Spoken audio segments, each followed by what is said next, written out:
Merci, Monsieur le Président. Monsieur le ministre, chers collègues.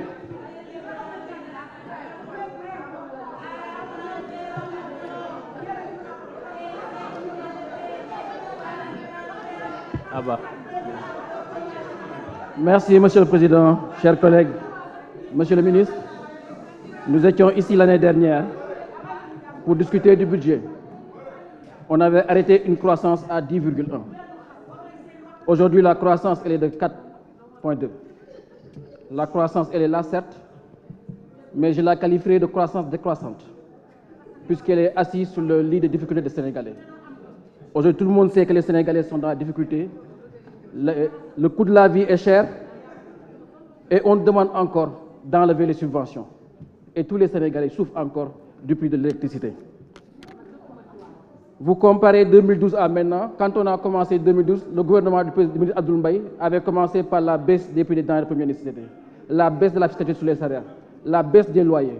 Aujourd'hui, on est dans le même schéma où on baisse la fiscalité sur les denrées de première nécessité, où on baisse les subventions. Donc, paradoxalement, on peut considérer que le contexte n'a pas changé. C'est pour ça que, contrairement à ceux qui rendent hommage au président Macky Sall, moi, je ne peux pas rendre hommage au président Macky Sall.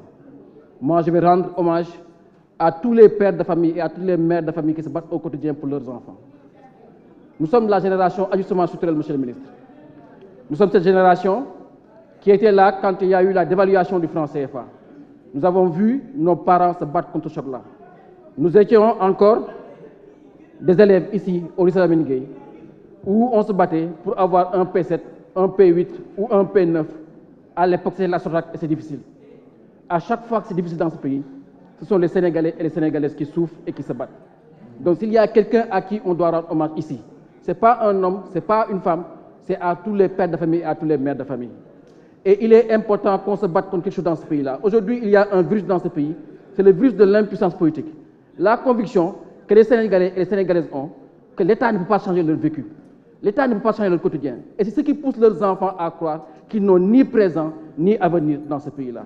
Et nous devons tous ensemble nous battre contre cela. Et on entend encore les mêmes acteurs.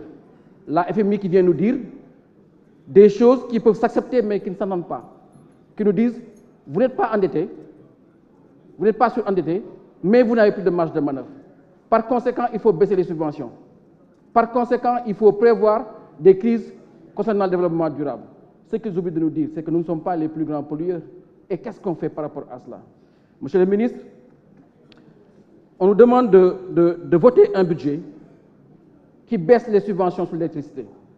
Ici, dans cette Assemblée, monsieur le ministre, nous avons demandé une commission d'enquête parlementaire suite à un livre qui a été écrit par un journaliste qui nous disait qu'il y avait une gestion nébuleuse dans le secteur de l'énergie et que rien qu'avec une gestion beaucoup plus saine dans ce secteur, on aurait pu se passer de ces baisses de subventions-là, puisque documents à l'appui, factures à l'appui, ils nous avaient prouvé que dans ce secteur-là, il y avait une opacité que les Sénégalais ne peuvent pas accepter.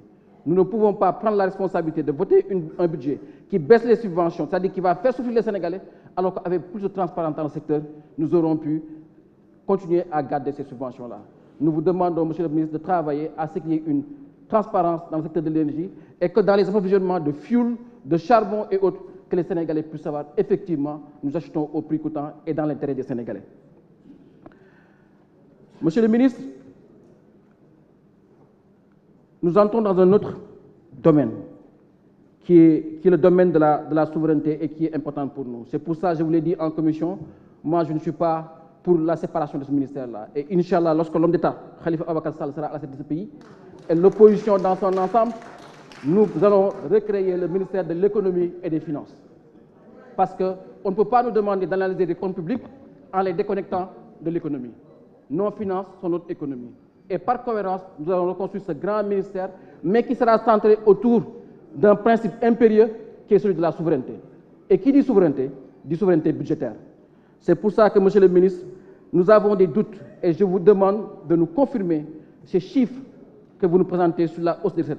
800 milliards, c'est important. Vous m'objecterez qu'en 10 ans, on a doublé le volume de nos recettes, que les études de la DPE montrent qu'on a un potentiel réel. On peut l'accepter. Mais aujourd'hui, quand on voit une nouvelle fiscalité sur le commerce électronique, Alors quand on analyse le budget du ministère du Commerce, on ne voit pas d'approche ou d'effort à ce niveau-là. Donnez-nous la preuve que les chiffres qu'on a sur les recettes sont les vrais chiffres que nous aurons dans l'exécution du budget. Et en lisant les documents, on se rend compte que vous êtes en train de faire un travail au niveau du plan Yatal qui va concerner les grandes entreprises comme la SDE, comme la Sénélec, pour que l'État puisse récupérer les données des usagers et l'utiliser pour le plan Yatal. J'espère que ça ne se fera pas au détriment des collectivités territoriales. Puisque ce qu'on a aujourd'hui, l'État a tendance à vouloir prendre le rôle et le travail des collectivités territoriales, alors qu'eux se débattent pour avoir une fiscalité correcte. Eux se débattent pour récupérer ce que les entreprises leur doivent. Aujourd'hui, si le plan Yatal permet cela, on va vers une situation où on va continuer à déposséder les collectivités territoriales. Or, ce n'est pas le chemin que ce pays a toujours pris. Monsieur le ministre, le secteur de la pêche, je vous l'avais dit ici, lorsqu'on a fait le débat d'orientation budgétaire. Depuis le Conseil des ministres du 20 juillet 2022, le président avait demandé à ce qu'on fasse un travail, qu'on fasse un conseil présidentiel sur la pêche. Le ministre de la Pêche va encore revenir ici, nous dire Monsieur le ministre, il faut donner la parole à la pêche artisanale. Il faut écouter les pêcheurs parce que c'est un secteur qui est totalement en crise. Tout ce qu'on a sur l'immigration clandestine vient de ce secteur-là et il est important que vous puissiez faire un travail autour des pêcheurs et des pêcheurs sénégalais. Et pour terminer, Monsieur le ministre de la Jeunesse, Senghor, dans son dernier discours, nous disait que l'une des grandes problématiques qu'on aura, c'est l'emploi des jeunes. Quand le président Abdou Diouf est arrivé, il ne s'est pas occupé de cela, puisqu'il avait des problèmes politiques. Mais tout le monde se souvient qu'en 1988, c'est la bombe jeunesse qui a explosé sur Abdou Diouf. Et vous vous rappelez de ce fameux meeting de Thiès où il parlait de jeunesse malsaine. Ensuite, il s'est lancé dans des projets. L'ADIR, le projet des métisards, l'Observatoire des jeunes. Abdoulaye Wade est venu avec beaucoup d'autres projets, jusqu'à aujourd'hui, ce qu'on a avec la DER et autre chose. Il est important, Monsieur le Président, qu'on puisse faire les états généraux de l'emploi des jeunes et qu'on puisse réconcilier ces jeunes-là avec leur pays, qu'on puisse réconcilier ces jeunes avec l'État, avec la nation, puisqu'on ne puisse pas avoir ce sentiment d'abandon-là et qui fait que ces jeunes aujourd'hui préfèrent prendre l'océan que de se construire dans leur pays-là. J'ai vu le président Macky Sall organiser un concept qui s'appelle Djoko Agnaouni et qui n'a pas été entendu par les jeunes, qui pensent qu'aujourd'hui, ce qui se fait dans ce pays-là se fait sans eux et par conséquent se fait contre eux. Il est important qu'on puisse reprendre nos politiques et faire en sorte que la jeunesse de ce pays sente que ce pays est à lui et c'est à la jeunesse de construire ce pays-là. Merci beaucoup. Merci, cher collègue. La parole est à notre collègue Mamadou Lamine Thiam.